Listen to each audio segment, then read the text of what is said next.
Hello साथियों, मैं जुगल आर्य आप सभी के सामने एक बार और फ्यूचर विजन कोचिंग क्लासेस में आप सभी का मैं हार्दिक स्वागत करता हूं और एक नया वीडियो लेकर आप सभी के सामने उपस्थित हुआ हूं। पुराने वीडियो हमने 8 प्रश्न उन वीडियो में कवर कर लिए हैं। ये जो कि अध्याय 5 के चुंबकीय एवं द्रव चल रहा है और भौतिक विज्ञान कक्षा 12वीं एनसीईआरटी न्यू पैटर्न के हिसाब से हम आपके प्रश्न या डेरिवेशन व्यंजक जो सिद्ध करके आपको बता रहे हैं। यदि वो पुराने वीडियो आपको देखने हैं तो हमारे यूट्यूब चैनल जुगल आर्य को सर्च करें, प्लेलिस्ट में जाएं और पुराने वीडियो आप देख सकते हैं। फिजिक्स कक्षा 12वीं। यदि आपको वीडियो पुराने देखने तो इसी वीडियो की लिंक में जाकर वो पुराने वीडियो भी आप देख सकते हैं। आप सभी का मैं ज़्यादा समय ना लेते हुए आप सभी के सामने मैं प्रश्न क्रमांक 9वां रख रहा हूँ, जो कि अंतर है। छड़ चुंबक एवं धारावाही परिनालिका में अंतर बताइए। तो एक तरफ हमने छड़ चुंबक टेबल में बना लिया, एक धारावाही चुंबक। तो छड़ चुंबक का हम पहला पॉइंट कवर करते हैं। छड़ चुंबक के सिरों पर तीव्रता अधिकतम तथा उनके मध्य में तीव्रता न्यूनतम होती है। यानी कि हमने एक चुंबक बनाई थी जिसमें 2 ध्रुव होते थे, एन या एस ध्रुव, और उनके बताया गया था कि एन और एस ध्रुव पर चुंबक की तीव्रता अधिक होती है और उसके मध्य में चुंबक की तीव्रता कम होती है।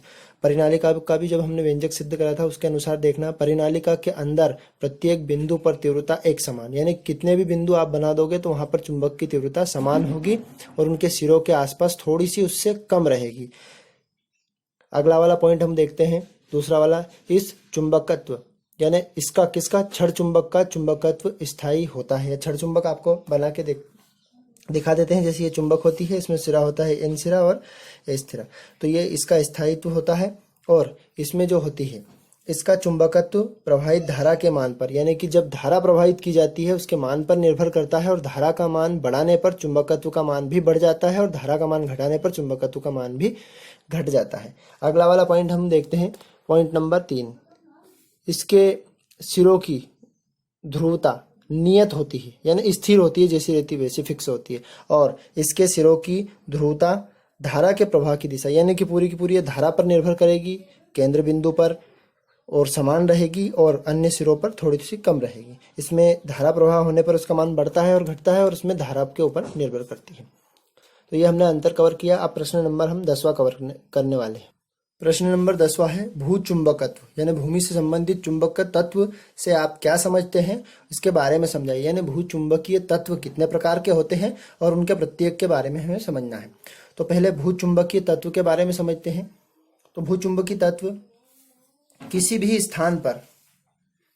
स्थान पर पृथ्वी के चुंबकत्व के अध्ययन के लिए जिन भौतिक राशियों की आवश्यकता, यानी कि पृथ्वी का कोई सा भी स्थान, कोई सा भी सिरा या कोई सा भी कोना ले लेते हैं और जिनमें जिन जिन भौतिक राशि की आवश्यकता होती है उन्हें भू चुंबकीय तत्व कहते हैं। ये निम्न प्रकार के होते हैं और ये निम्न 3 प्रकार के होते हैं। एक तो दिक्पात होता है, तो दिक्पात के बारे में हम समझेंगे। नमन कोण, या नमन कोण का एक नाम और होता है नति कोण। तीसरा होता है पृथ्वी के चुंबकीय क्षेत्र की क्षैतिज तीव्रता, यानी कि पहले तो चुंबकीय क्षेत्र की तीव्रता हम समझते हैं बी और उसकी क्षैतिज तीव्रता के बारे में हम इसमें पढ़ेंगे। तो पहला वाला पॉइंट पढ़ते हैं, दिक्पात। तो दिक्पात क्या होता है इसका, किसी भी स्थान माने पृथ्वी का कोई सा भी स्थान हो जाएगा, किसी भी स्थान पर चुंबकीय यामोत्तर और भौगोलिक यामोत्तर के बीच में बना कोण उस स्थान का चुंबकीय दिक्पात या चुंबकीय दिग अनुपात कहलाता है। इसे नमन दिक्पात भी कहते हैं और प्रत्येक स्थान पर इसका मान अलग अलग होता है। किसी भी स्थान इसलिए बताया है कि जिस स्थान पर हम जाएंगे उस स्थान पर दिक्पात का मान अलग अलग होता है। थोड़ा सा हम दिक्पात को डायग्रामेटिकल समझते हैं। एक चुंबकीय सुई का निर्माण करते हैं। जैसे मान लो यहाँ पर एक चुंबकीय सुई हमने बनाई। चुंबकीय सुई में 2 सिरे होते हैं, एक एन सिरा और एक एस सिरा। तो चुंबकीय सुई का हम निर्माण करके आपके सामने रखते हैं।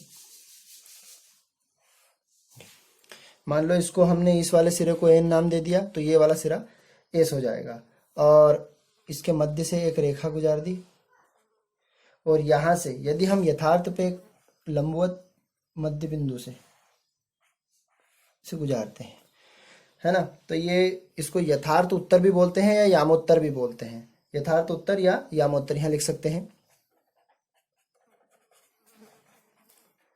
अब इसके मध्य से, चुंबकीय रेखा के मध्य रेखा से जाने वाला और इसके मध्य यहाँ पर, तो इसको हम क्या बोलते हैं, दिक्पात बोलते हैं। यानी अनेक स्थान पर अनेक प्रकार से दिक्पात बदल सकता है। ये इसका डायग्राम आप बना भी सकते हो या समझ भी सकते हैं। दिक्पात, और दिक्पात को हम कहाँ से दर्शाते हैं, डी से। अब हम नमन कोण या नति कोण के बारे में समझते हैं। तो नमन कोण है हमारा किसी भी स्थान पर चुंबकीय यामोत्तर में पृथ्वी का कुल चुंबकीय क्षैतिज के साथ जो कोण बनाता है। क्षैतिज रेखा यानी कि ये चुंबकीय सुई, यही चुंबकीय सुई, यहां से अगर यदि हम ऐसा निर्माण कर देते हैं, इसका स्वतंत्रता पूर्वक यदि हम लटकाते हैं, ये सब आप जानते हो, ये जैसे इस प्रकार से हम इस चुंबकीय सुई को बनाते हैं और इसके मध्य से फिर एक रेखा गुजार देते हैं और यहाँ से एक ऐसे मध्य बिंदु से। अब यदि इसकी क्षैतिज रेखा हो जाती है, क्षैतिज रेखा मतलब ये सीधी की सीधी इस प्रकार से, क्षैतिज और ऊर्ध्वाधर दो समझते हो, तो इस क्षैतिज रेखा, और इसको एन सिरा नाम दे देते हैं और इसको एस सिरा नाम दे देते हैं। इस क्षैतिज रेखा से, क्षैतिज रेखा और इसके मध्य रेखा, जैसे मान लो ये मध्य चुंबक से निकलने, तो इसको कहाँ से दर्शाते हैं, आई। ये नमन कोण या नति कोण। अनेक स्थान पर इसका मान भी बदलता रहता है। तो एक बार और रिपीट करते हैं इसको। किसी स्थान पर चुंबकीय यामोत्तर यानी यथार्थ यामोत्तर में पृथ्वी पर कुल चुंबकीय क्षैतिज के साथ जो कोण बनता है, उस स्थान का नमन कोण या नति कोण कहते हैं। इसे आई से प्रदर्शित करते हैं। अब इसका अगला वाला पॉइंट हम करते हैं, पृथ्वी के चुंबकीय क्षेत्र का क्षैतिज घटक, यानी कि पृथ्वी पर जो चुंबकीय क्षेत्र की तीव्रता लगती है, तो पृथ्वी के चुंबकीय क्षेत्र का क्षैतिज घटक, यहाँ चुंबकीय यामोत्तर में पृथ्वी की कुल चुंबकीय क्षेत्र की तीव्रता, जिसे हम बी से दर्शाते हैं, और पृथ्वी ने अर्थ के लिए ले लिया तो ये ई ले लिया, इसके पैर में का क्षैतिज घटक होता है, इसे एच ई से हम प्रदर्शित करते हैं, और ऊर्ध्वाधर घटक होता है, उसे जेड ई से प्रदर्शित करते हैं। इन सभी घटक या दिक्पात, नमन कोण या पृथ्वी की क्षैतिज घटक की तीव्रता, इन सभी को हम एक व्यंजक में सिद्ध करेंगे, जो कि आइए हम प्रश्न क्रमांक 11वें में उन सभी को समझते हैं। अब देखते हैं हम प्रश्न नंबर 11वें में, भूचुंबकीय तत्व।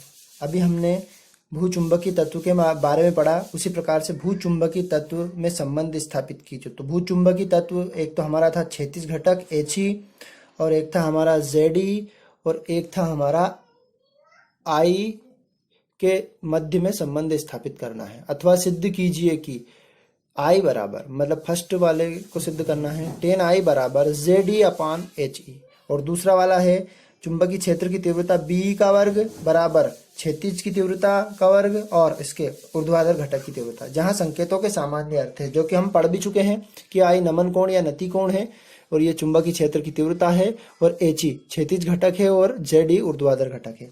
अब इस सभी प्रश्न को हम समझने के लिए सबसे पहले इस डेरिवेशन का डायग्राम बना लेते हैं।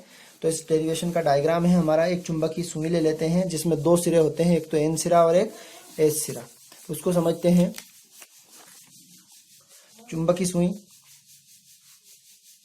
ये इसमें एक सिरा ले लिया हमने एन, ये वाला सिरे को हमने एन सिरा नाम दे दिया, इस वाले सिरे को हमने एस सिरा नाम दे दिया, और इसका ये अक्ष है।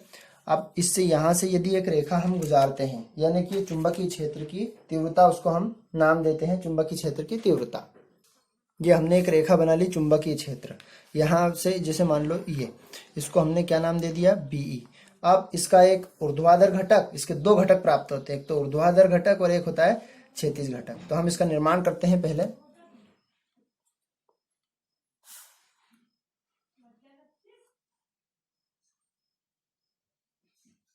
यहां से एक रेखा खींचते हैं इस प्रकार से, यहां से चुंबक जा रहा है, मतलब चुंबकीय क्षेत्र इस सुई से, तो ये कि यहां से गुजरेगा, और तो ये हमारे लिए कौन सा घटक प्राप्त हो जाएगा, एक क्षैतिज घटक प्राप्त हो जाएगा एच ई। और यहाँ से नीचे की तरफ, या तो ऊपर बना लो या नीचे की तरफ बना लो, ये बनेगा हमारा ऊर्ध्वाधर घटक, जिसको हम क्या नाम दे देते हैं, जेड ई नाम दे देते हैं। जब दो घटकों में ये वियोजित होता है, तो चुंबकीय क्षेत्र के साथ वियोजित हो रहा है, तो इसको बी, और क्षैतिज घटक को हम लिखते हैं कोस थीटा। अब कोस थीटा के साथ थीटा के बजाय हम इसको आई लिखते हैं, क्योंकि यहाँ पर बनने वाला नमन कोण आई है, तो इसको लिख देते हैं कोस आई। और इसी प्रकार से जेड ई, ये हो जाएगा आपका बी, चुंबकीय क्षेत्र है, और इसका ऊर्ध्वाधर घटक के लिए लिखते हैं हम साइन थीटा, तो साइन थीटा की जगह पर हमने आई लिख दिया। तो हम इसके नीचे डायग्राम के नीचे नाम लिखेंगे इसका, एक तो बी एच ई और जेड ई, और क्या बचा हमारा नमन कोण आई में क्या हो जाएगा, ये संबंध हो जाएगा। इसके संकेतों के सामान्य अर्थ हमने यहाँ पर दे दिए हैं। ये चुंबकीय क्षेत्र, क्षैतिज घटक, ऊर्ध्वाधर घटक, और इसका नति कोण या नमन कोण, ये हमने डायग्राम बना लिया। अब इस डायग्राम से हम सिद्ध करते हैं, इसमें प्रूव करते हैं कि माना बी ई एक चुंबकीय क्षेत्र है, जिसके दो घटक प्राप्त होते हैं, एक तो He और Ze। He क्षैतिज घटक है और He ऊर्ध्वाधर घटक, और उनके मध्य में यानी कि बनने वाला कोण नमन कोण या नति कोण I है। तब हम इसको सिद्ध करते हैं, इसको भाषाई भाषा में लिखते हैं। तो ये हमने इसको भाषाई रूप दे दिया। माना किसी स्थान पर पृथ्वी का चुंबकीय क्षेत्र B तथा क्षैतिज घटक He तथा ऊर्ध्वाधर घटक Zd है तथा उस स्थान के मध्य बनने वाला नमन कोण। तब हम लिख देंगे चित्र से। चित्र से हम क्या जानते हैं, चित्र से दो घटक प्राप्त होते हैं। एक घटक तो प्राप्त हुआ था हमें ऊर्ध्वाधर घटक और एक घटक प्राप्त हुआ था हमें क्षैतिज घटक। तो क्षैतिज घटक है हमारा He, तो उसको हम नाम दे देंगे He। तब क्षैतिज घटक, क्षैतिज घटक लिख दूंगा मैं यहाँ क्षैतिज घटक। चित्र में हमने उसको नाम दिया है He, और He प्राप्त हुआ था हमें चुंबकीय क्षेत्र से Be। क्या प्राप्त हुआ, कोस थीटा की जगह पर हमने लिखा था I, क्योंकि वहां पर नति कोण या नमन कोण हमारा I बन रहा था। अब क्या प्राप्त है हमें, ऊर्ध्वाधर घटक। तो इसके लिए ऊर्ध्वाधर घटक हमने चित्र में नाम दिया उसको Zd। इस प्रकार से आप चित्र एक बार और देख सकते हैं। ये हमारा क्षैतिज घटक, ये ऊर्ध्वाधर घटक। तो Zd बराबर चुंबकीय क्षेत्र में Be, तो ये हो जाएगा आपका चुंबकीय क्षेत्र हमारा Be, और इसको हम दे देंगे साइन थीटा नाम। साइन थीटा की जगह पर I। इसको इक्वेशन नंबर फर्स्ट नाम दिया, इसको इक्वेशन नंबर सेकंड नाम दिया। तो हम समीकरण नंबर 2 में समीकरण नंबर 1 से भाग देने पर, समीकरण नंबर 2 है हमारा ZH, समीकरण नंबर 2 है हमारा Zd, माफ करना Zd बटा ये हो जाएगा हमारा He, ये बन जाएगा Be यहाँ पर, और साइन I, और ये हो जाएगा Be cos I। तो B से B कैंसिल हो जाएगा, और साइन I बटा कोस I। हम जानते हैं एक सूत्र होता है कि टेन थीटा बराबर साइन थीटा बटा कोस थीटा, ये त्रिकोणमिति का सूत्र है। तो इसकी जगह पे हम क्या लिख सकते हैं, टेन थीटा।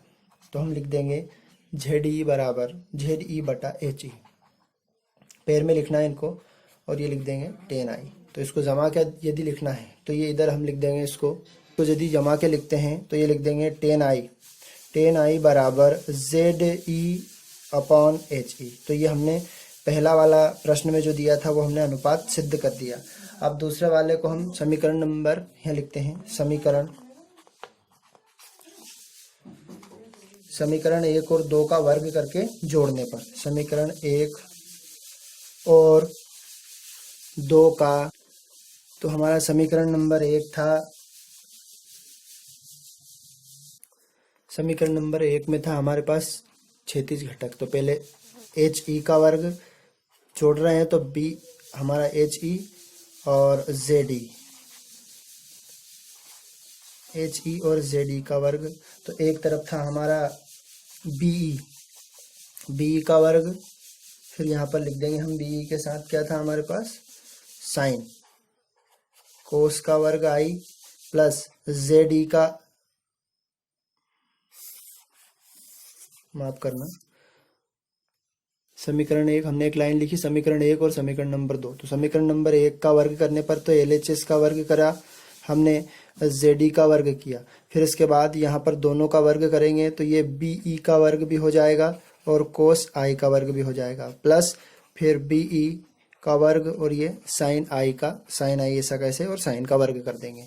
अब हम इसके अंदर से B कॉमन निकाल लेंगे, तो Zd का वर्ग He का वर्ग, और ये हो जाएगा Zd का वर्ग बराबर B कॉमन निकाल दिया इसमें से, तो cos square I plus sine square I। और हम जानते हैं त्रिकोणमिति फार्मूले से कि sine square theta plus cos square theta equal to 1। तो इसकी जगह पे जब 1 रखेंगे तो ये बन जाएगा हमारा He का वर्ग प्लस Zd का वर्ग बराबर Be का वर्ग।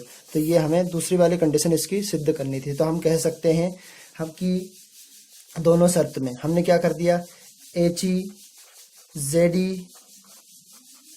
और Be में क्या ज्ञात कर दिया, संबंध। हमने Be में संबंध की स्थापना कर दी। यही भू चुंबकत्व में जितने भी तत्व होते हैं उनके लिए चुंबक। यदि वीडियो में आपको किसी भी प्रकार का डाउट हो तो हमें कमेंट कर आप बता सकते हैं। नए वीडियो इसी क्रम में हम लाते रहेंगे।